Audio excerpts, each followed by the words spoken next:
This little light of mine, I'm gonna let it shine.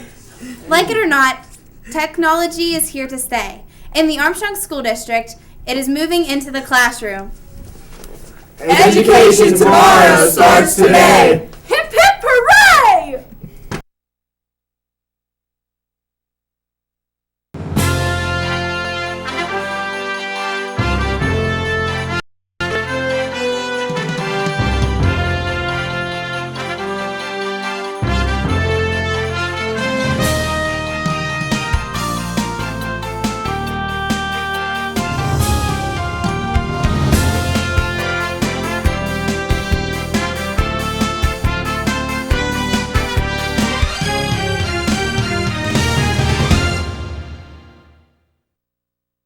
Hello and welcome to Education Today. I'm John Zish from Armstrong School District.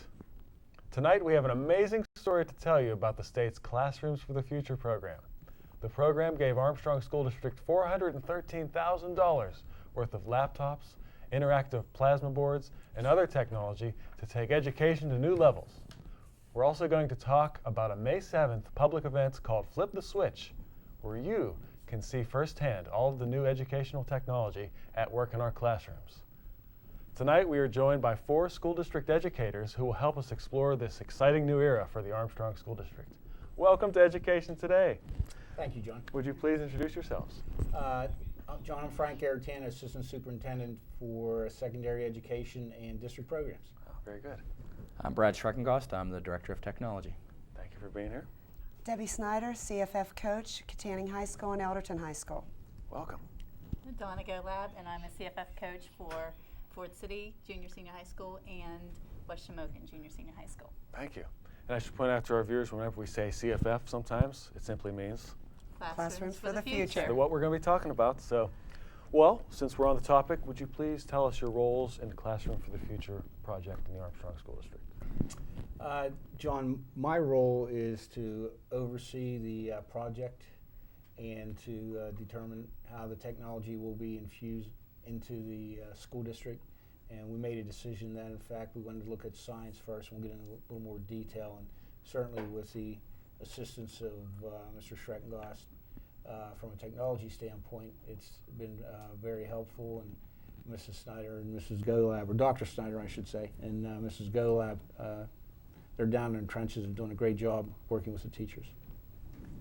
Brad, how about your role in Classrooms for the Future? I guess my role in this program is more behind the scenes. I help provide the support, the needed support that the teachers, students, and our CFF coaches need for the program. So I make sure that they have the equipment they need, the support they need to keep the equipment running. Okay, that's important.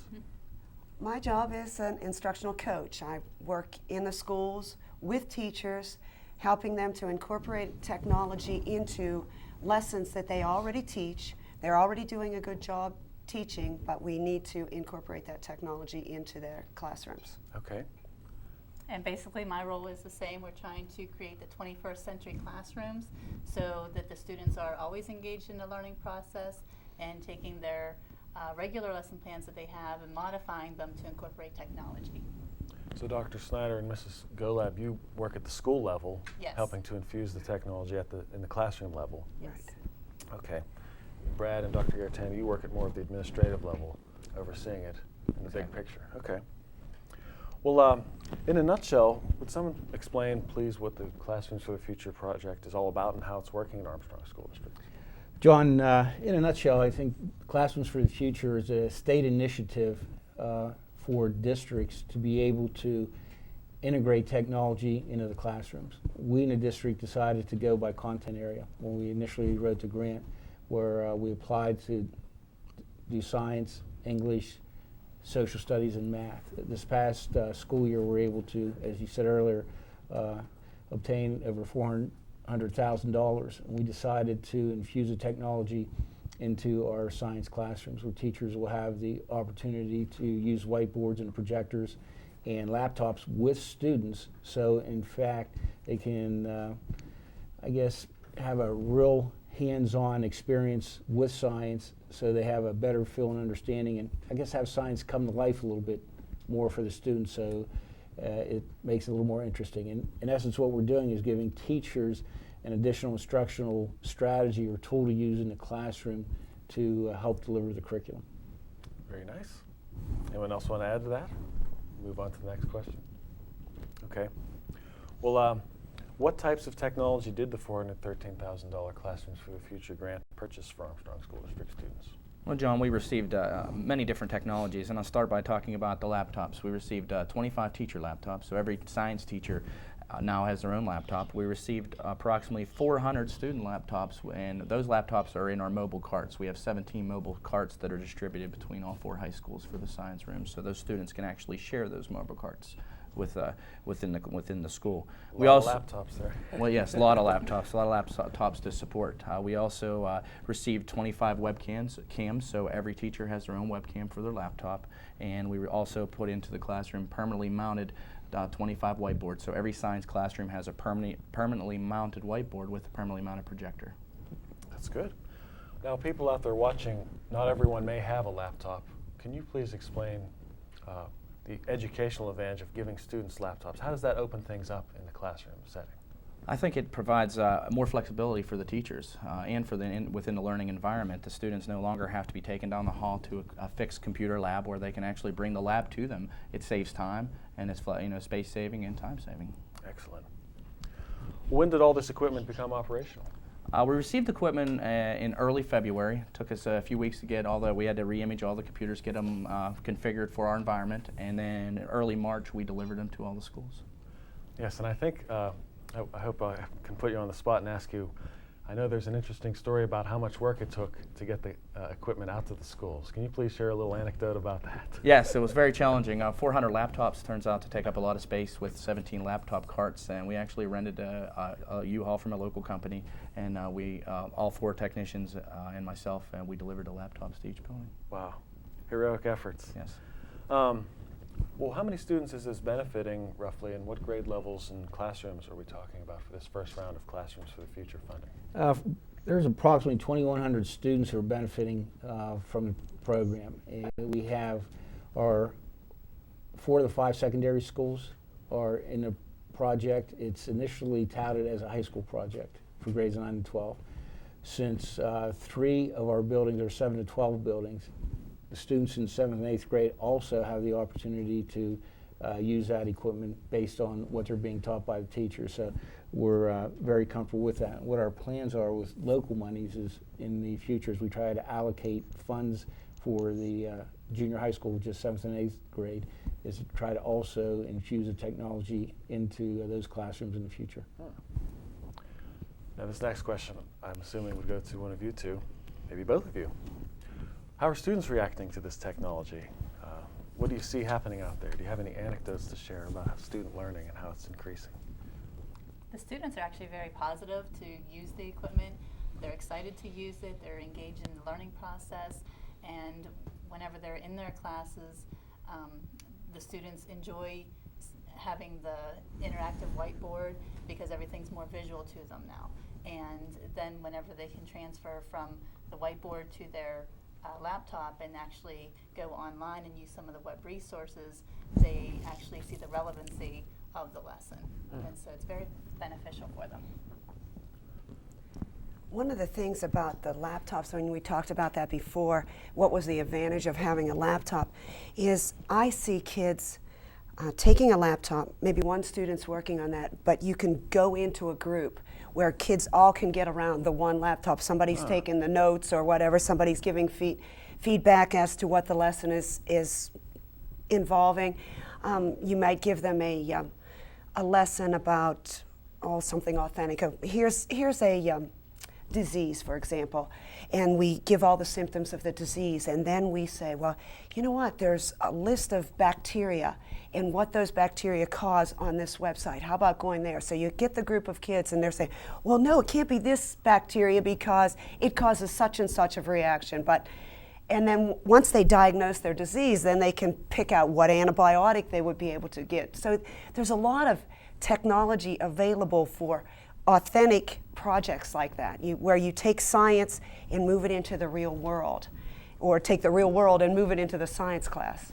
It sounds like you're describing a situation where collaboration is flourishing around technology. That's one of the 21st century skills is collaboration. Yes. 21st century, yes. And Mrs. Golub, you mentioned the whiteboards. We've been talking about that. Can you please explain for our viewers who may not have ever seen one what that is? And I'm sure we'll see more in a video that we're going to see soon, but can you just give us an overview of a whiteboard and how that takes learning to new levels? Okay, what the whiteboard is, it looks like a marker board, except everything is actually digital inside of it, and there are multiple resources available in there that goes through, you know, online resources and also the resources that are already programmed into the board itself, and then teachers are able to utilize that for a variety of backgrounds. It might be a grid, it might be a shape, it could be a picture of something. Whatever it might be, those are already pre-programmed in there, and then that can be displayed on the screen, and then with the pen you can actually go on the board and write on it in any type of color, whatever size you would want it to be. You can use thin lines, thick lines, and it's very interactive, you know, with the teacher, and the students see what you're doing. At any given time you're able to erase from there, or you can clear the annotations and you can go over you know, maybe parts of the heart or whatever it might be again, and then the students can see that. One thing I'll bring up here, I worked with a biology teacher at Katanning High School, Mr. Hobaugh, last week, and he is working on cat dissections, and they had jaw angles that we were measuring, like the angle of the jaw of the cat or various figures. It could be a human, it could be a cat or whatever. And on the whiteboard there are tools and power tools, and one of those tools is the protractor. So you click on that protractor, you can drag it right over, put it on the jaw of the cat that you've already projected up onto the screen, and measure that angle right there. It is just the neatest thing. So you have kids working at their desk, they can look up, yes, I got that one right, there's the angle, I can see it on the protractor. It's just really neat. The interactive tools are amazing. People should be really excited to see something like that. It sounds like it's changing the way large group instruction is done, and also small group instruction. Exactly. Wow. It really is. And along with that too, I'd like to just mention some of the other tools that are used a lot is the ruler, that you can actually, you know, explain how to measure, because in 7th and 8th grade, you know, they have to learn how to measure and things, and you can use that also, you know, 9th through 12th. And then they have a variety of other tools. There's dice tools for probability and things like that. So there's a lot of tools that you're able to use just from the Promethean board itself, and the teachers can call those up at any given time, along with shapes, and there's text recognition as well. Wow. Sky's the limit. It is. Now, my next question we may have already answered, but what sorts of learning experiences are these technologies enabling? It sounds like you've handled that pretty well, unless you had anything else to add. Well, I would just like to say that it all increases the students' achievement and their willingness to learn, because they're more engaged in the learning process. And you know, we are trying to prepare the students for college as well as for jobs that are going to be more high-tech in the future, because what we're trying to do is prepare the students for jobs that are actually not available today. They'll be available in years to come. That's right. And you mentioned something that leads me to my next question. Can you help me understand how this is more than just a technology grant? It's somehow there's larger concepts at work here. Well, it's all, you know, we're trying to goals. get them to think out of the box in different ways, and to take what they're doing now and incorporate it into other curriculums as well. So what they're doing in science by using all these different Web 2.0 applications, you know, they have the wikis, there's blogging, Flickr, you know, a variety of things like the applications you can use, and once they use it in one setting, they can take it into another setting and use it as well. John, to add to that, you know, as you look and move forward in the future, what we're going to try to do is certainly prepare students for the 21st century. And one of the things that we're concerned about is making sure our students are technologically prepared as they move forward, because no longer are our students competing locally for jobs, but they're competing from a state, national, and global level. So, you know, within the next 25 years, who knows what jobs will be out there, and who knows where the students will be working and how they will be working. So we want to prepare students to use the technology to be able to learn what they need to learn so they can be prepared for positions in the workforce in the 21st century. You know, here locally in the county, we're trying to prepare students to work in the electro-optics field, you know, which is up and coming and growing. So the type of programs such as Classrooms for the Future, where we're integrating technology in the classroom, hopefully will spur some students into looking into that, because using technology is a very, very powerful tool. I think you had the key word there when you said integrating technology. It is a tool. I mean, the educational process just uses a laptop or just uses a webcam to enhance our lessons that we already have. Part of our work that we're doing is the teachers are being, I guess we're working with professional development so that they can say, okay, what am I doing that I can incorporate that technology into? What am I already doing that I can make my lessons better, when I can make my lessons more engaging to the students? Mm-hmm. So we're integrating it, and it's not just all about technology, it's about a pedagogy change, really. The teacher is still paramount in this process. Yes, they are. Yeah, because We want the teacher to be the facilitator of the classroom and let the students explore more with the technology. right. Well, I appreciate all your feedback on those points. I'd like to remind our viewers that this is our 21st century television show, Education Today, from Armstrong School District. We're going to take a short break, and we'll return with more discussion about Classrooms for the Future. Stick around. Before I came to IUP, I had no idea what college would be like, or what role I would play, or where I'd be in the future.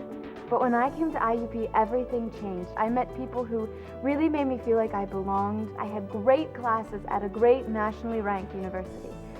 Hi, my name's Megan Miller. I'm a fine arts major, and this is my university.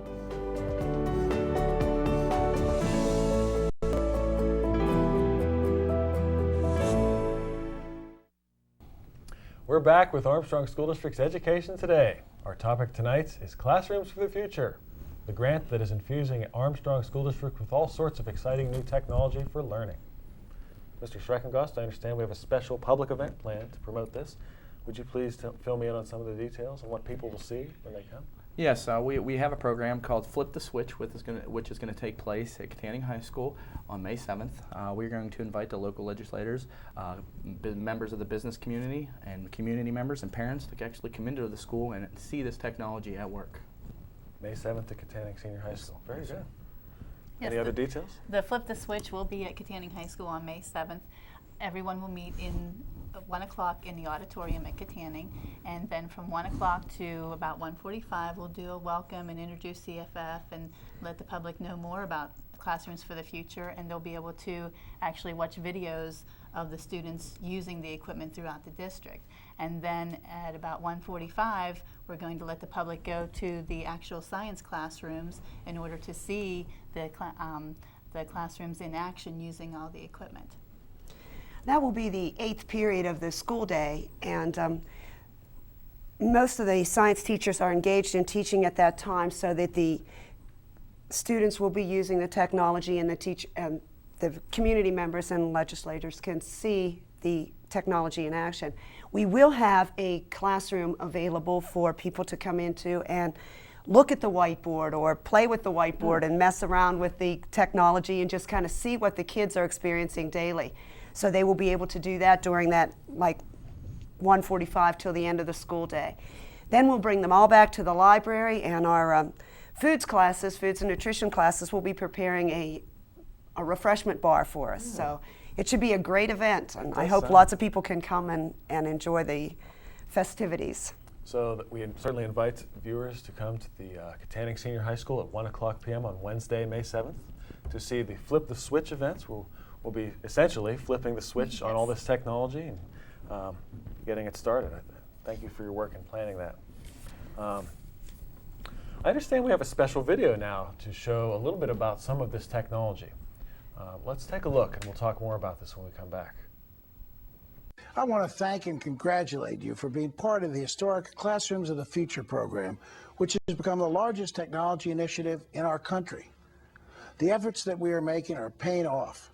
I'm very pleased that the General Assembly agreed to fully fund this groundbreaking program for 2007 and 2008. We're investing $90 million this year to add 254 more high schools to reach a total of 357. This funding will allow us to purchase 83,000 laptops and train more than 12,000 teachers. And the training component is something that is absolutely essential, and it's what you're all about to go through. I've heard some wonderful stories from classrooms that are part of the CFF program. I've actually visited a few of those classrooms on my own and seen how excited the students get about classroom work. The computers serve as a tool to not only help them, but excite them and focus them about their classroom work. I've heard from many teachers that their students have never been as focused and pay as much attention in class as they do now in the CFF program. A teacher from a district with mainly low-income children says that using the laptops have opened up a new world to her students. An instructor who works with children who have autism has reported that children have become more engaged and communicative than ever before. A social studies teacher who also serves as a CFF coach says students are asking her to show me more. They're anxious to learn. What a great change that is. Helping students become more proficient in the use of technology will help them compete and succeed in the global marketplace. Changing the way our teachers teach and adding new technology to our educational environment will help to solve this problem. Classrooms for the Future falls directly in line with my other high school reform initiatives, which include Project 720, dual enrollment, and college and career counseling. So again, I'd like to thank you for your commitment to giving our students the technological skills they'll need to compete and to succeed. With the help of programs like Classrooms for the Future, we'll get the job done. Your efforts are making a real difference. Thanks very much. Okay, well, we certainly appreciate the role of Governor Rendell and the state legislature in making Classrooms for the Future possible here in the Armstrong School District and across the Commonwealth. Question for our two coaches of Classrooms for the Future. How are teachers in our high schools responding to Classrooms for the Future technology? The teachers are accepting the equipment, and they are willing to work above their normal day in order to learn all the different types of software that's on it, and they have actually started using the laptops basically the next day after they were brought to the school. So they were very excited to get them, and the laptops were a very welcomed piece of equipment. The teachers are also really enjoying the use of the interactive whiteboard, and they can see the differences, you know, just between using a regular chalkboard versus the interactive board, and they can see the advantages to it as well. I could see that really opening up some doors in science, especially using the interactive whiteboard and web content on laptops. Yeah. It's amazing the web resources that are available, and then whenever the teachers go to the website and they bring up, you know, maybe a diagram of something, and then the students can actually go up and label the diagram, and it's so interactive that the students are learning more and they're being more interested in the process. Wow. Well, why don't we take a moment and have each of you individually explain what you like best about the Classrooms for the Future program at Armstrong School. We'll start with you, Dr. Garrett. I think the item that I enjoy the most is seeing the enthusiasm of not only the teachers but the students. I mean, they have the technology in hand, and now they're using it to learn. So just, I guess, that sparkle in the eye again. It's like a rejuvenation with the teachers. And like Donna said earlier, the teachers could not wait to get the technology in their classroom. They knew that we'd received the grant. When will we be getting it? When can we start to use it? And then looking at the students who are what we consider technology natives, because they've been born with it, grow up with it, know it inside and out, and have used it, you know, since their pre-teen years. And being able to use the technology to become even more interested in the learning process, and something that really makes a connection with them, is really exciting to me. Nice. Brad, what do you like best about it? I think I think it's exciting to walk into the schools and see the teachers and the students already using that technology. I mean, we just delivered that equipment on in mid-March, early March, And you walk down any hall in any high school and somebody is using the electronic whiteboards, have the laptops out, and the equipment is being used, so that it's very encouraging, and I like to see that the students are engaged with the technology and the teachers. Excellent. Of course, the best part for me is watching the kids.